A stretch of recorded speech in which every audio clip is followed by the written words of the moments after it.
ដាក់របៀបនេះគឺខ្ញុំបោហូតយកបងហើយបាទបងដាក់របៀបនេះហើយតែបណ្ដាមានការកកស្ទះចរាចរណ៍បាទពិបាករកការធ្វើដំណើរបាទដូច្នេះសូមបងថ្ងៃនេះខ្ញុំប្រាប់ទេចាប់ផ្សាយទៅគឺអត់ប្រាប់ទៀតណាសូមជម្រាបមកហើយ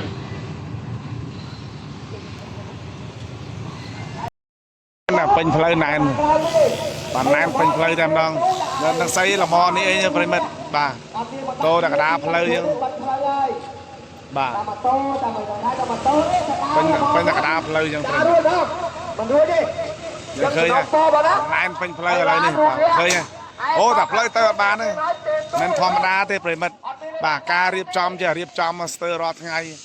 យូរទៅផ្លូវសាធារណៈហ្នឹងមកជាកន្លែងឈប់កន្លែងចតកន្លែងលក់ដូរទោះបីរដ្ឋបាលខណ្ឌបឹងកេកងរៀបនិយាយពីរៀបរីបញ្ចុះបាទតែអាជីវករមួយចំនួននៅតែបន្តរំលោភបំពានដដែលប្រិមិត្តបាទហួសចិត្តបាទរកអីនិយាយលេងចេញតែម្ដងបាទប្រិមិត្តទស្សនាវីដេអូប្រិឃើញហ្នឹងបាទឃើញណែនមកតែរួចទេប្រិមិត្តឃើញណែនមកមិនមែនតែចេះតែនិយាយចេះថាប្រិមិត្តឃើញ